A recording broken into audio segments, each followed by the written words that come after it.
আসসালামু আলাইকুম। আজকে বাইরে যাব, কিছু কেনাকাটা করব। সন্ধ্যা হয়ে গেছে, রেডি হইতে হইতে সন্ধ্যা হয়ে গেছে। সাথে আমার ছেলে মেয়ে, ক্যামেরাম্যান আছে, আমার বোনের ছেলে ক্যামেরার বাইরে আছে আর কি। যে রওনা দিলাম, এখন ঢুকলাম। একটা স্পিকার নিতে হইব, কিছু মাল্টিপ্লাগ,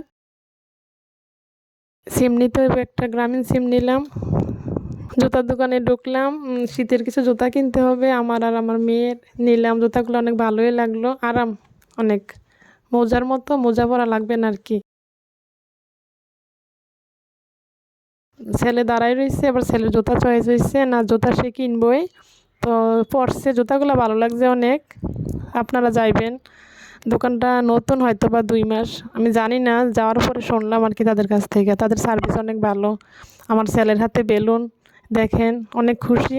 নতুন জুতা, দেখেন জুতাগুলো কেমন, আপনারা কমেন্ট করে জানাইবেন। আমার কাছে ভালোই লাগছে। দেখেন অনেক জুতার মানগুলো অনেক ভালো। আর আমার ছেলেকে কেমন মানাইছে কমেন্টে জানাইবেন। এই ব্যাগগুলো অনেক সুন্দর।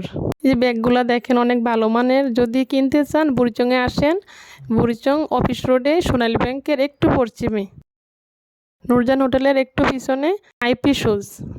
অনেক ভালো, তাদের সার্ভিসও ভালো পাইছি। জুতাগুলো অনেক সুন্দর, ভালো কোয়ালিটির। আপনারা আসবেন। এখন বিল পেমেন্ট করতেছি। এটার কথা অনেক সুন্দর, অনেক ভালো তাদের আচার আচরণ। গেলে বুঝতে পারবেন, অনেক মিষ্টি কথা বলে। যদি জুতা কিনে যাব, জুতা কিনা শেষ, বাইরে বের হয়ে গেলাম। এবার ছেলে বড়ি দেখছে, টক বড়ি, বড়ি নিল কিছু, আরও কিছু কেনাকাটা করলাম। এর জন্য ব্লগ এতটুকুই। আল্লাহ হাফেজ।